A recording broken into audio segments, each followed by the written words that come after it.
Hello, movie friends. Welcome back to Raiders of the Lost podcast, the ultimate film and TV podcast. And you're tuned in right now to movie news. There's so much to go over from the last week in film and TV developments. We got the new Lord of the Rings movies that Warner Brothers just has to make. They can't help themselves. It's going to be called the LOTR, the Lord of the Rings Cinematic Universe. And it'll never end. I'm sure there'll be lots of origin stories in that. We're going to talk about Ant-Man's massive drop at the box office, as well as so many trailers to go over. But before we continue, listen up, Canadian listeners, because we're doing a Jurassic Park live movie concert giveaway with our friends Glatz Concerts. This will be in Toronto on March 3rd. They're hosting this amazing live concert, playing the music, accompanying the film as it's being projected on a big screen. This is going to be the Toronto Orchestra playing John Williams' iconic score for Jurassic Park during the movie for the 30th year anniversary. To enter, all you have to do is go on our Instagram. I posted a graphic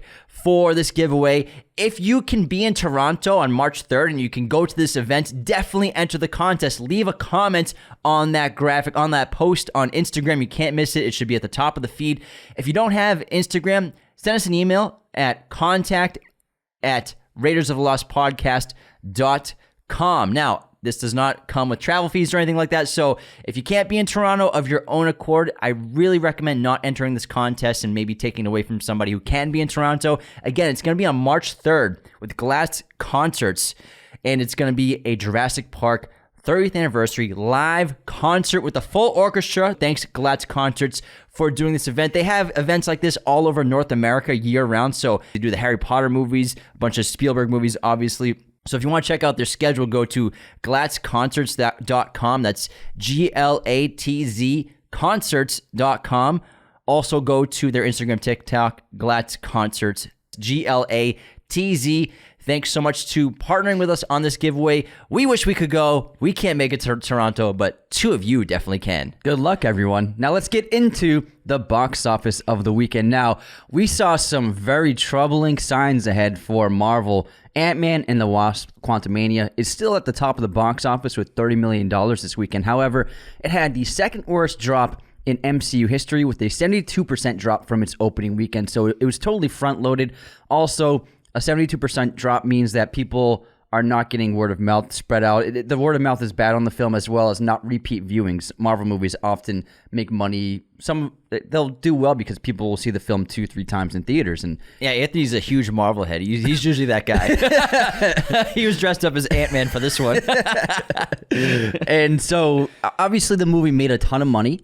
But I don't see this film making 600 or 700 million like they want it to. It looks like it'll top out at maybe 5, maybe 5.5 worldwide because of the poor word of mouth. So it looks like fans and audiences aren't really feeling the Ant-Man Quantumania film. Which means it's barely going to break even if it even does. We'll see. And I mean, it barely beat Cocaine Bear in the second weekend. The second weekend of an MCU movie should be monstrous, but man, $30 million from Ant-Man. And let's also remember, this opening weekend it had, that was on a 3-day weekend with the Wednesday previews, Thursday previews. So I know it was a huge opening weekend. What was like $225 million? That's technically a 5-day weekend opener when you're counting Monday, Thursday, Friday, Saturday, Sunday, and then even a little bit of Wednesday. Like they're kind of like padding those stats for sure. It's a 5-6 day weekend. Yeah, they all do it now though. They all do that. Plus, I mean, I feel like we should start adjusting for inflation for movies released in the last 5 to 10 years compared to today, because inflation has taken a huge toll in the last 10 years for sure. Last 5 years. So I mean, so you're saying like what's the number of tickets sold? Kind of, because we always bring up inflation for movies that came out in like 1980, but like we should really be doing that for like the last 10 years as well. Yeah, I would say the number of tickets sold. Well, actually, there are some websites that you can see that. Box Office Mojo is one of them where you can see actually not just the grosses, but the number of tickets sold per film. And that's a really big, clear indicator of how popular a film is, especially with inflation, which is why how so many old films still, when adjusted for inflation, are all-timers at the box office because of the sheer number of tickets they've actually sold in butts and seats they got. So I don't think that Marvel is too panicked because they still have a huge lineup of films coming out. But I do think that this is a bad sign for Phase 5 and the next slate of films. They obviously have a 10-year plan going forward from here, so they'll be fine. But this is not the kind of box office potential with legs that they're used to. I think they are panicking because they put so many projects on hold over the last couple months. A lot of their TV shows, a lot of their movies. I mean, just pushing the Marvels back another 6 months for 2023 in November, even though they released the poster just to give us something to chew on, it's still not good news, which means they're obviously reworking it. So it seems like they're panicking a little bit. Especially because Disney lost, $5 billion? I would say, maybe they're panicking isn't the right word, but making a transition and changing, I would say. They're assessing the situation. Okay, they're panicking. Everything's on fire. I remember dog meme. Everything's fine. But in second place was Cocaine Bear, which had a shocking $21 million opening weekend. Elizabeth Banks directed this film with a great cast, and audiences seem to be enjoying the film and getting exactly what it was advertised with the trailer. Box office projections were actually in the teens for this film, so it passed all projections and became a really big hit. This is a really great sign for just original ideas, and it's great to see it in the top 5. And then in third place was Jesus Revolution, which has a $14 million opening weekend. Avatar 2 came in fourth place with $5 million. And then Puss in Boots rounded out the top 5 with $4 million. Those two films have pretty good legs. They've both been in the top 5 for the last month and a half. All right, now let's get into the biggest news of the week for sure, which was Warner Brothers announcing new Lord of the Rings movies at Warner Brothers Discovery coming soon. Now, on Thursday, at an earnings call, Warner Brothers Discovery CEO David Zaslav, who I don't think he's even had the position for 6 months now, announced that newly installed studio leaders Mike DeLuca and Pam Abdi have brokered a deal to make multiple films based on the beloved J.R.R. Tolkien's books. Now, what does this mean? Are they gonna reboot the trilogy, remake those 3 movies? I'm not sure. They haven't released any details yet. My guess is that they're gonna use the books, not necessarily make the 3 movies over again, maybe eventually, but I think first they're gonna start off with a bunch of origin stories. Aragorn origins, 12 Strider years origins. Aragorn, 12 years old, meeting Arwen. Sorry, not Eowyn. Not Eowyn. Arwen. No, Eowyn. Get it right. Eowyn's in love with Aragorn. Subscribed. Arwen. That's what got our biggest hate when we first started the show. Lord of the Rings. Our Lord of the Rings episodes. So much hate. Gandalf origins from the conception of time. Gandalf was born. Gandalf, you have the most material to mine because of how long he's lived on Earth. So it's just, you could do a ton of stuff. But there is a lot of stuff from the books that they never go over. I mean, Tom Bombadil, people have been asking for him to be in a screen adaptation for a while. You're looking at me like I'm crazy. No, yeah, you're right. I don't know how I just don't know how I feel about everything being expanded, because the films are perfect and I love them, and they are a cherished part of my life as a film lover, and also many of you as well. I just don't know how I feel about so many adaptations, because not only is this going on, but Amazon has their Lord of the Rings, but then also last year, remember, that European company also bought the rights to characters from Lord of the Rings, so they're making adaptations as well. And there's also an animated one coming out this year, I think. The Battle of Helm's Deep, right? Yeah.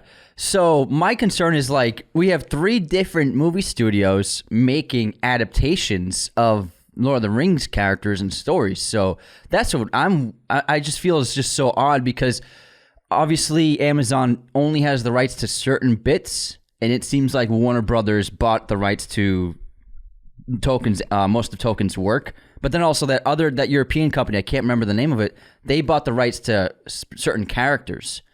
And so are we going to be getting so many adaptations of these stories that from various studios that we our head's going to be spinning with so much content? That's what I'm worried about. I'm pretty sure Amazon only has the rights to Silmarillion, or just even a couple pages from it. Yeah, but it's still 5 seasons of a show they're making with based off that. Yeah, but also that other studio, we're gonna have 5 major studios making these movies and films and TV shows of these. Half of me is just very unexcited about this. The other half of me is it's great content from one of your favorite franchises, some of your favorite characters, your favorite fictional world of all time. Like, what are you upset about? It's going to exist, which means it's going to be great, right? Not necessarily, but half of me, I'm torn because I love Lord of the Rings so much, but I feel like when you keep overproducing a product and milking it, it takes away from the original. It takes away from how great that original was because you'll never attain that. You'll never really get anything close to it, really, in my opinion. Even though they'll try so hard, it just makes those originals. If anything, it actually makes them even better, though. Makes them more cherished in a lot of ways. Oh yeah, absolutely. And I did a poll on Twitter for this. So I did a poll that said, "Do you want new Lord of the Rings movies?" I gave 3 options for an answer. They were yes, no, and stop it, Hollywood. So 13% of the vote, which was almost 300 votes, said yes, I want new Lord of the Rings movies. Only 13%. 43% said no, and 44% said stop it, Hollywood.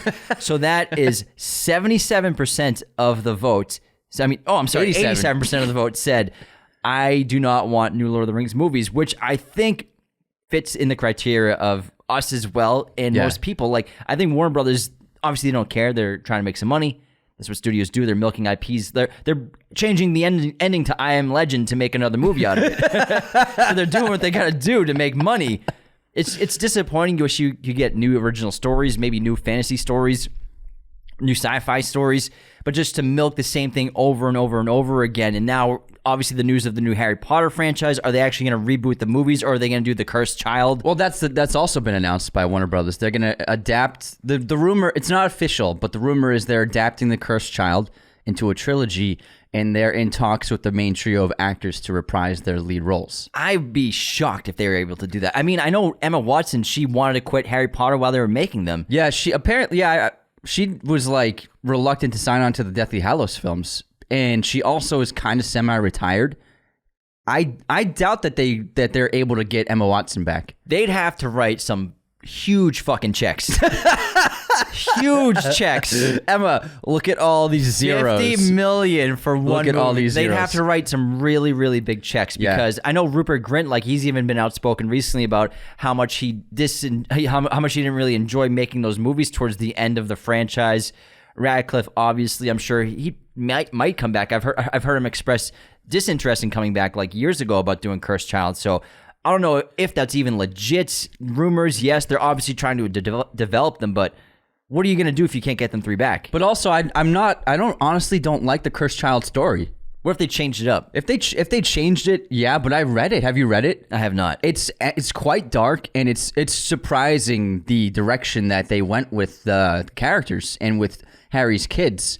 I was shocked with what happened in that, and it just didn't feel right when it didn't feel right. And so I hope they don't adapt that exact version of the story. I still think it's a no-brainer to make Marauders, man. Marauders. Did we? No, we didn't go on video. We're still going. It's a no-brainer to make the Marauders. 100%. Absolutely. I don't know what they're waiting on. I don't think they'll ever do it. They're probably planning it right now. No way. They just haven't announced it. They won't do it. Make it. They won't do it. Absolutely, they will. I'll be shocked if they do it, even though it's the most number one no-brainer thing to do. Yeah, it is. Honestly, it is. Honestly. Unless maybe they could also start making content out of the game Hogwarts Legacy, because that's going to be canon for the Wizarding World now, so they can make shows and movies based on characters from that game. Yeah. And it was very successful. Yeah. I mean, $850 million in sales in its first 2 weeks. Whoa, that's crazy. Over 12 million copies sold, and it's only on PS5 and Xbox One. Damn. I believe. And then when it expands to the other consoles, it's going to keep destroying. Absurd. So there's still an intense thirst for Harry Potter. Yeah, that's why I think they have plans for the Marauders. I think they're waiting to announce it. I doubt they're like not even considering it. You know what I mean? But the thing with Lord of the Rings, I just worry that with 3 different companies making content, it's just going to be so much oversaturation. And I don't know. I'm just such a big fan of the originals. They're so important to me, and they really are some of the greatest films ever made. And I honestly, at this moment, I don't want to see more adaptations at all. I just don't want to see them. More of Lord of the Rings? At all. I think there's just such a special thing in cinema's history. And I'm just not a fan of making more content from it. What about Spiegel origins? Spiegel in the cave. 500 years in the cave. They just live stream it. He's just killing fish, bashing them against rocks. Yeah, I'm disappointed, but it's expected. This is the world we're living in entertainment in Hollywood. We have to get used to it, I think. But as much as we are disappointed by it, we can't control it because we're peasants. We just have to sit by and watch. But there's nothing we can do about it. We just have to sit back and take it. But there is one good thing to come out of the news that I think Warner Brothers is in the right direction, where Peter Jackson and his co-writers, who actually 3 people worked on the stories of the trilogy and wrote them, they said that Warner Brothers has kept them in the loop and has been talking to them while they've been buying the rights and figuring out what to do. So they went the opposite direction of Amazon, which basically distanced itself completely from the makers of the original trilogy, and had no input. They didn't let them have any input at all.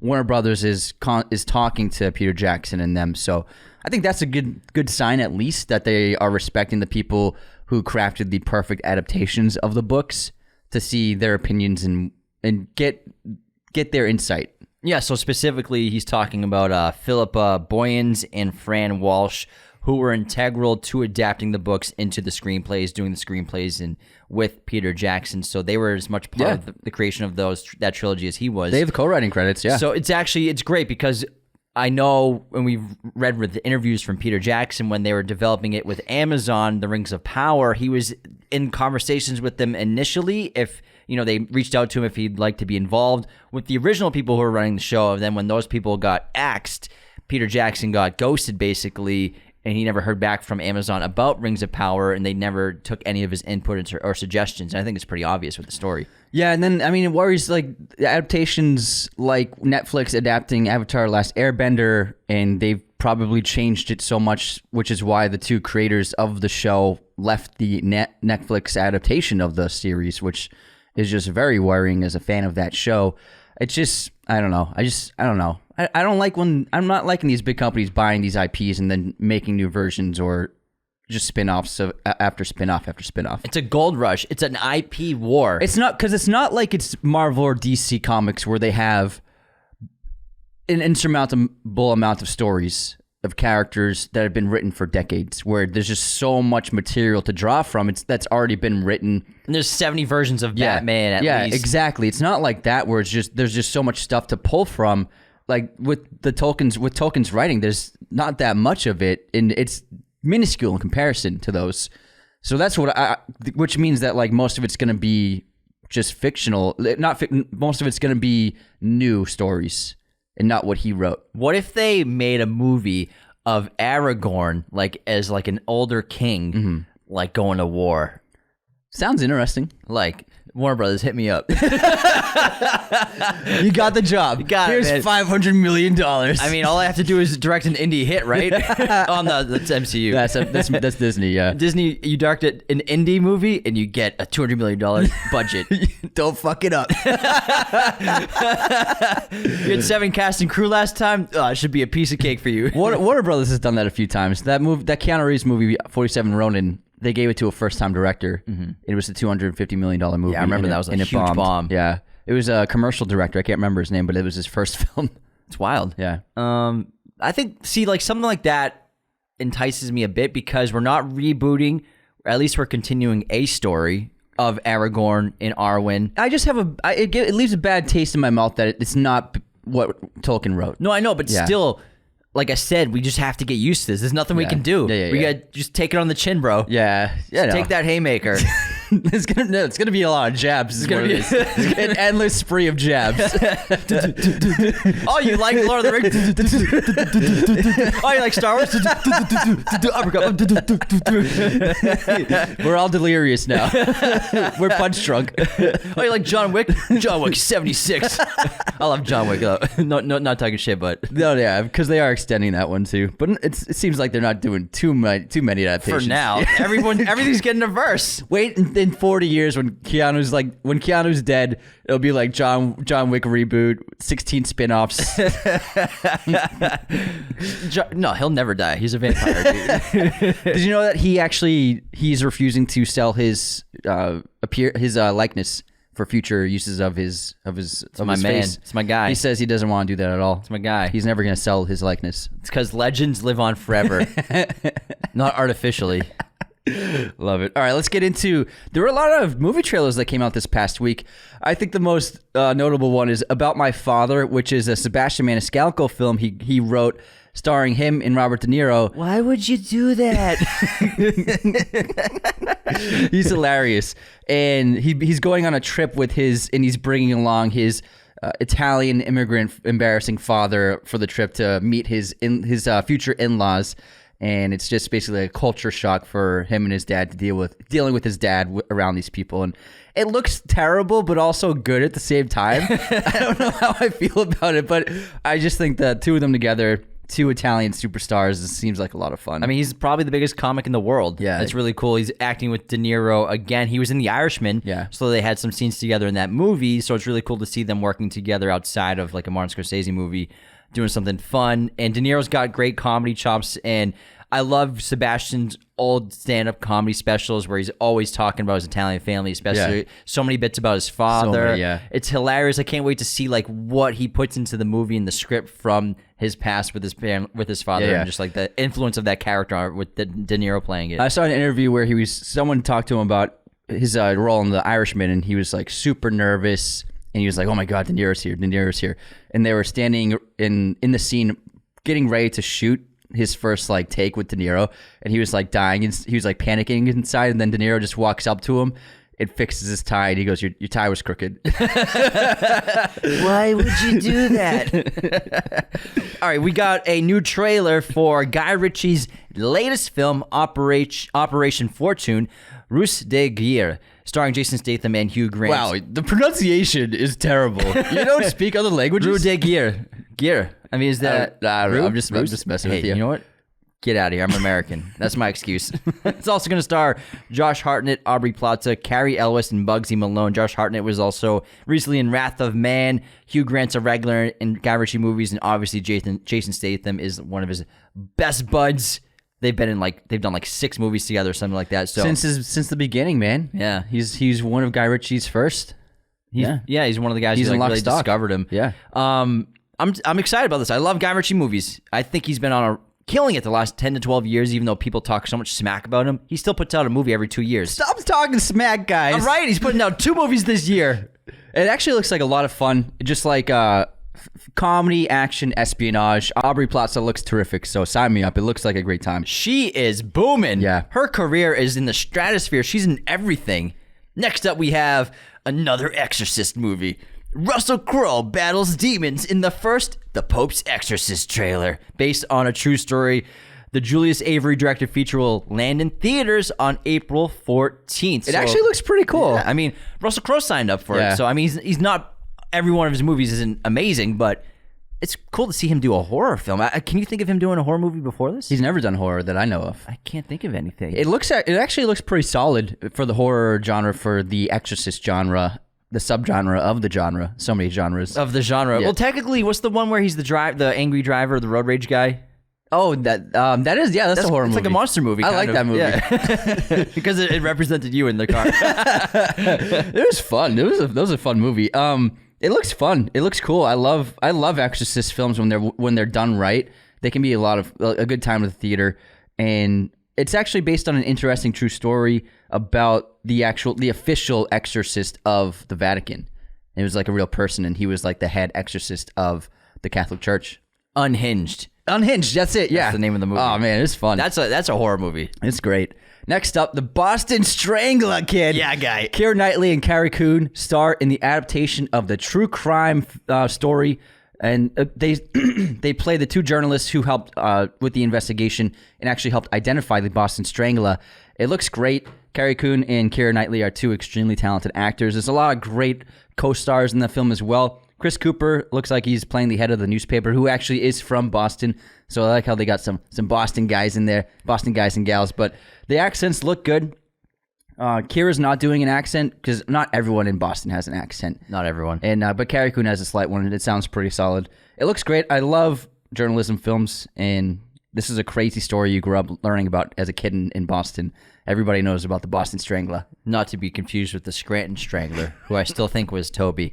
Moving on to a new trailer for 1001, starring Tiana Taylor. She's on a mission to keep her family together by any means necessary in her latest movie role, and it seems like it's an intense emotional journey. Yeah, it won the grand jury prize at Sundance the other day. It's crazy. So she has to kidnap her son to keep her family together. Yeah, so she was in prison when he was little, and he was put into the foster care system. When she got out, she couldn't legally take him as her son again, so she kidnapped him, gave him a new identity, and then he grows up and he's struggling with the repercussions of that. It's an interesting trailer. Looks great. There's a new Ryan Reynolds movie in the works. He's just been cast in the new comedy at Paramount, Boy Band. He's also going to produce the project, which he also co-wrote with me and Earl and the Dying Girls, Jesse Andrews. Ryan Reynolds came up with the concept of the movie Boy Band, which is being kept quiet for now, but would focus on a boy band getting back together. That sounds funny. I would love to see that who they're going to cast in addition to Ryan for this in the That boy sounds band. great. There's some news, because Guy Ritchie's doing the rounds of press this week, and there's news about Sherlock Holmes 3. And he said that according to the future of the franchise, he's basically out of it, and he stepped back from it. And he put the ball in Robert Downey Jr.'s court, and it's up to Downey when they film the next one. Guy Ritchie will stay on as a producer. Ruben Fleischer, I believe, has signed on to direct the third film. And the delays have just been caused by Downey wanting to do other things. And I'm sure Jude Law is waiting to do it as well. I love the Sherlock Holmes films. I would love to see a third one. Hopefully it works out, because I think that they're really... I just love the idea of a period piece action blockbuster. Like, it's so different from what we usually get on that scale from big tentpole films. And I love the Sherlock character, and Downey is really excellent as Sherlock. I'd love to see another one, but Guy Ritchie revealed it really is up to Downey if and when it does happen. I really hope we get that. I love those movies, man. And also get Hans Zimmer back to do the Oh my third God, score. all the scores are so great. And I personally really like A Game of Shadows. I A do lot too, of people yeah. hate on that movie. It's hit or miss. And a lot of people I've talked to don't like it, but I enjoy the hell out of it. I actually like it better than the first one. The first one has a great first act, but then I like the Moriarty by Jared Harris is fantastic, and I like the overall plot mystery of the second film rather than the supposed supernatural, which Sherlock proves wrong in the first film. And also Blackwood wasn't a canon character; it was created for that film. It was still an amazing film. Great introduction to the universe and the tone that Ritchie and the others developed. But I think the second one is just a phenomenal movie. I think it's so well made too. Yeah, it's so but my well crafted. one con with it compared to the forest? first one. No, I love the forest Okay. sequence. It's cool. Dun, dun, Yeah. dun, dun, dun, dun, dun, dun. I just think the scale's too big sometimes. Uh-huh. It's Sherlock Holmes. He deals with murder mysteries, missing people, Yeah. cases like that. The first case in the first film, it's a large mystery. It's murders, and it's interesting, but it's not save the world. But He was about to kill Parliament. I know, but still, It's still it pretty wasn't big. like.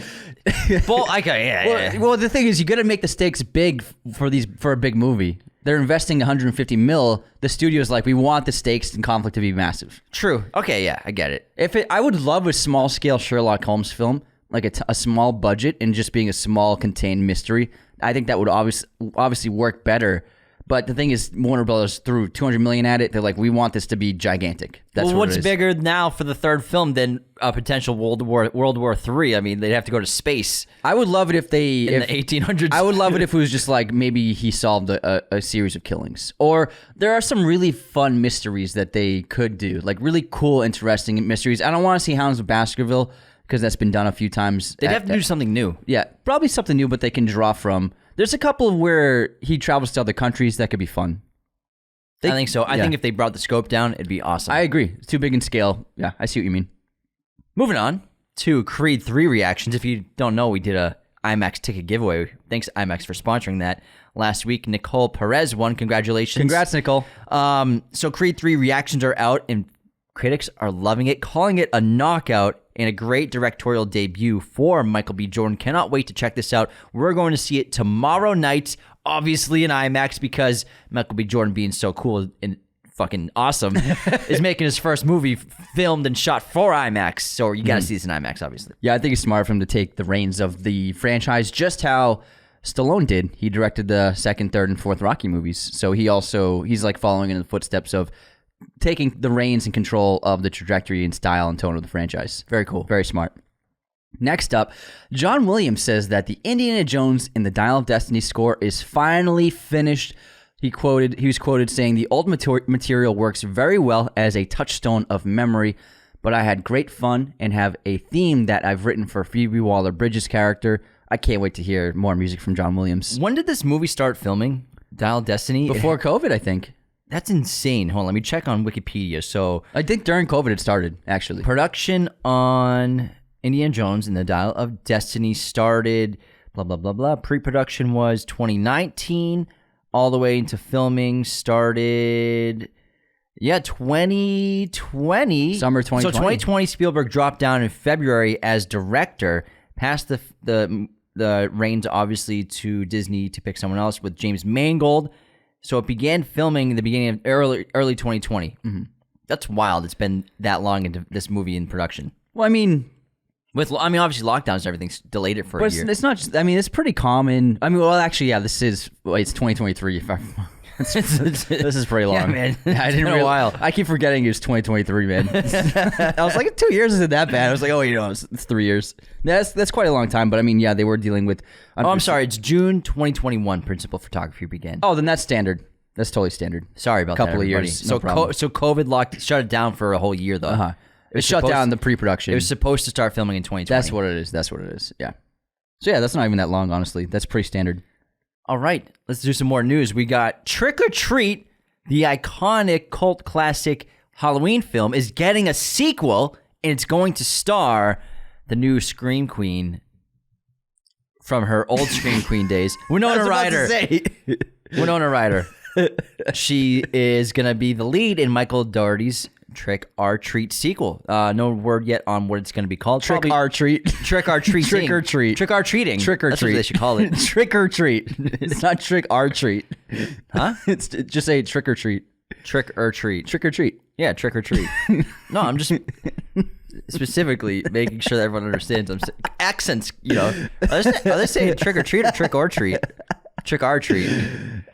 Kids Are Us. Toys Are Us. Exactly, motherfucker. There's no such thing as Kids Trick Are or Us. Treat. Yeah, but no one says Trick or Treat. Let's go Trick or Treat. That's what I'm saying. Everybody says Trick or Treat. Anyways. Did you know that Trick or Treat was actually not released in theaters? Yeah. It was originally a VOD release. That's why I called one of the earliest ones. Cult classic. Yeah, it's I think it's one of the most successful early VOD releases ever. You showed me that with a DVD rental from Netflix. Netflix by mail. That came in the mail in an envelope. Remember those envelopes? How dirty they were? Oh my god, they would get filthy. Like they would show up. They'd just be a filthy Netflix envelope. Yeah, and you're like, oh yeah, here it is, Trick or Treat. I hope they wipe this down. Next up, some Marvel news. Considering for the film Thunderbolts, which is coming out in 2024, Steven Yeun has officially been cast as a very important role who will be appearing in multiple films in the future of the MCU. Great actor. I think it's a smart choice to snatch him up.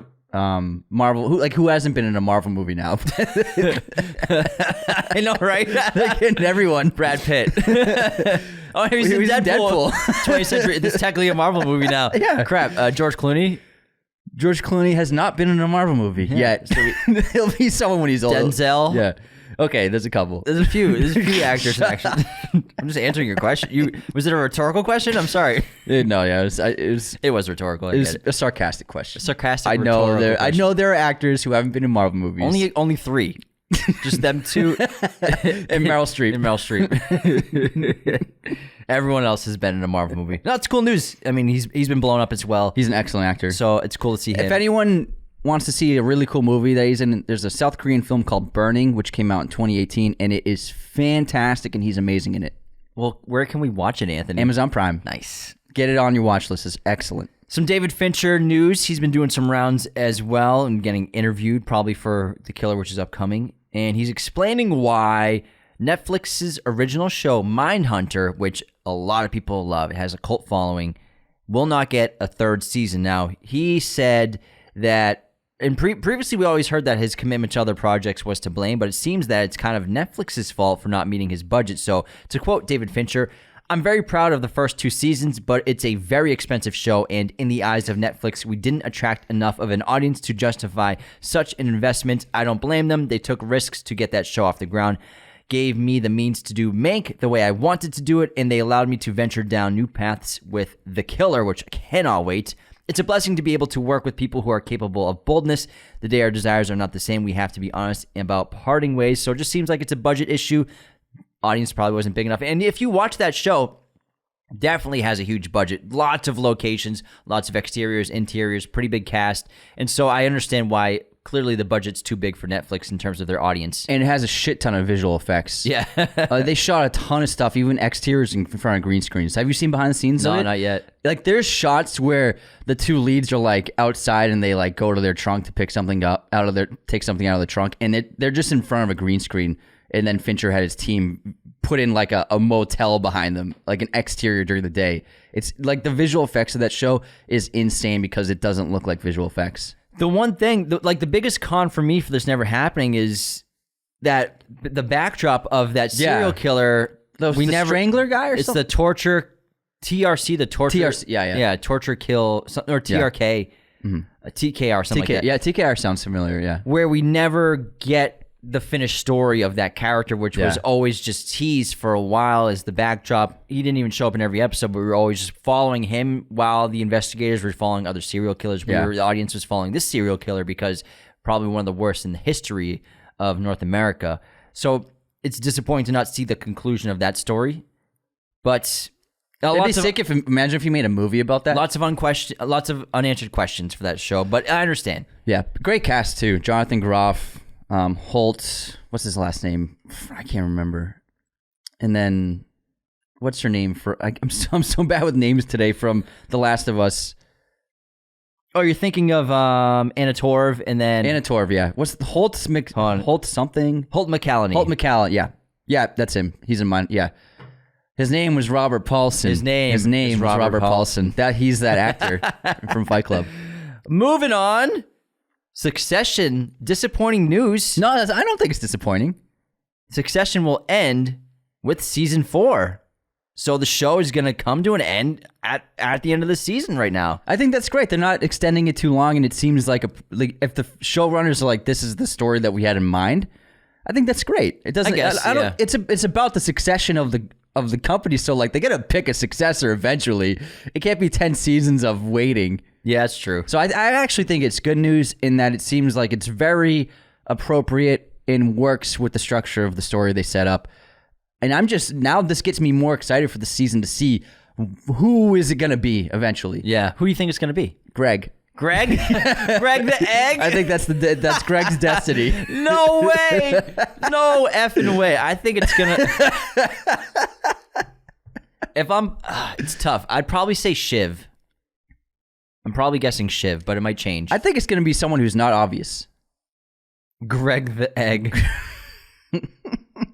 All right, yeah, so that's actually a good point. Yeah. It means that they'll go out guns blazing, and I'm sure the writers and creators want to make other projects, and if you're just milking this show for a couple more seasons, then maybe they'll lose their touch with the characters, so it's probably better to end it while you're on top. End it on a high note. Exactly. Okay. And then Skarsgård is apparently going to have a huge role in this series now. Maybe in he'll get this new season. Maybe he'll get the Succession. Because he's had a couple of episodes in the last season, but they've been setting him up to have a very juicy role this season. All right, cool. And then final bit of news we have is The Mandalorian. We got some new character posters, and it seems like there's going to be a whole clan of Mandalorians fighting together, and it seems also like Bo-Katan is going to be an essential and probably a kind of like co-lead almost with Mando in this show, it seems like. I bet that they're going to watch the reaction to her and see maybe we can make a show of her own after this if fans really love her. It's crazy that spin-off characters are getting their own spin-off shows, and the characters in the spin-off shows are going to get their own spin-off shows. It's wild, man. What a time to be alive. What a time. Disney.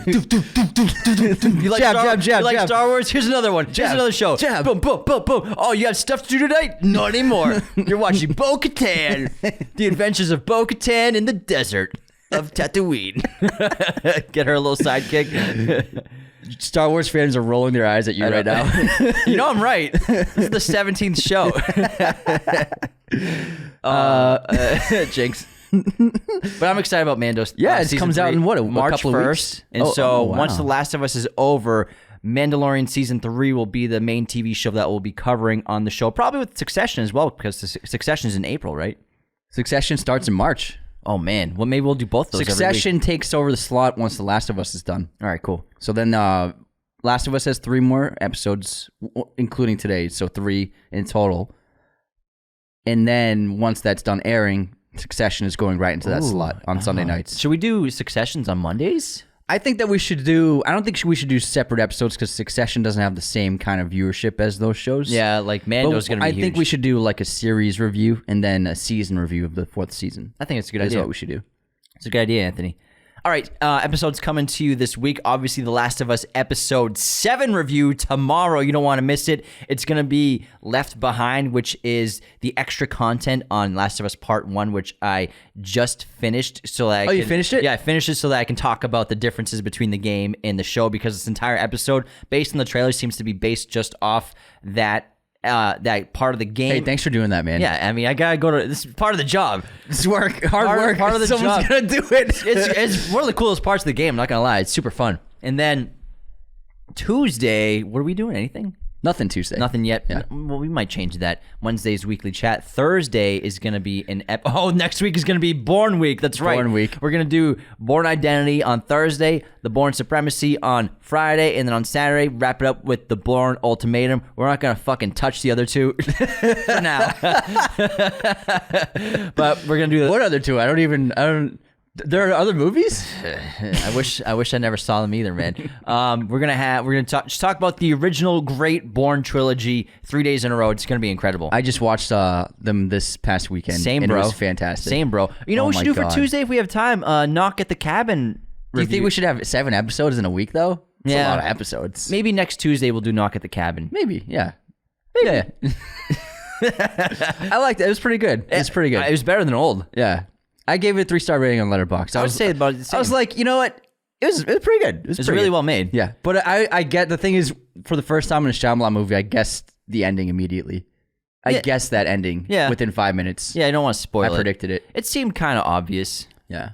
but it's based on a book, and so I Didn't know won't. you I could don't read. want to, I don't want to spoil anything, but I thought it was really well made, and Yeah, he's a very good director. for his last 10 years, it might be the best movie he's done. It's Split, man. Okay. Split. Well, Split was 2009. No, it wasn't. Split? It's not that old. Hold on. 2009? Hold What are on. you smoking? The Devil's Lettuce.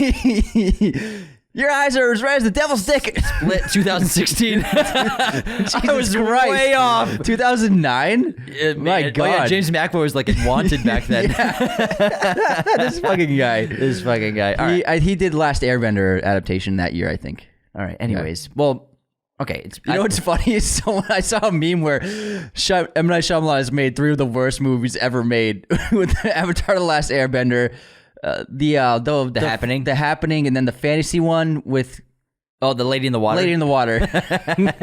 Half that movie is just some guy doing curls. Oh my God, that movie! If I wanted to watch one that, arm, I would just go to the gym if I wanted to It's- watch that all day. That's such a bad. It's such a bad movie. It's so bad. I think it's his lowest rated film. It's like less. Yeah. It's like a couple percent on Rotten Tomatoes. I remember seeing that in theaters, and even as a kid, I was like, "The fuck." I think it's under 10%. It's yeah. Oh man. But I liked Knock at the Cabin. I had It a was few issues. good. I had a few Yes. issues with it, but I thought it was really well made. But again, like the dialogue is still like you have kids are talking. Just everyone's his dialogue is so weird. Honest. Well, he had 2 other people write the screenplay with him. But the way his characters speak, sometimes the dialogue is just like people don't talk like this. Well, I think the new norm with a lot of child characters in movies today is they have to be super genius. They have to be They're all- highly they talk like inquisitive. adults, yeah. Yeah, they have to be really precocious, which I like that in movies, but when it's in every movie or every TV show, every kid is the most precocious genius Yeah. future astronaut. It's like, okay. Kids- I was just playing like with lightsabers and stuff. Most kids they're not like was that. playing Game Boy. But even the adults, it's just all the dialogue. It's just the way the dialogue is written in his movies. It's odd sometimes. Yeah, It's I just, get it. Yeah. it's like very, it's just weird. The Village would be a perfect movie with a little bit better dialogue, I think. Yeah, yeah. Because I love that movie, but sometimes But The dialogue Village can be worked cringe. because it was a period setting. Well, Yeah, but still, even though I'm not saying that the type of like the Victorian era of dialogue. Yeah. I'm just talking about the dialogue in general. Yeah. Sometimes people like some of the lines are like, really? yeah. But hey, I still think M. Night's great. Yeah. He's a great director. He can be. He is. Yeah, he's an excellent great director. He's an excellent practical filmmaker. Yeah, without I a would just doubt. say just his writing is just. He knows how to direct and he knows how to use the camera really well. Yeah, there's He's- some great he's shots terrific. in Knock at the Cabin. He's terrific. There's some great shots. There are some really good ones. Yeah. Anyways, that wraps movie news. Was this like number 88? Don't forget, if you're in Canada and you can be in Toronto on March 3rd, you got to enter that contest for our live concert giveaway with Glatz Concerts. You don't want to miss that opportunity. March 3rd, this Friday, I believe is when the date of that live show is in Toronto. So enter that contest. If you can be there, we'd love to send you on that trip. Good luck, everyone, and see you next time.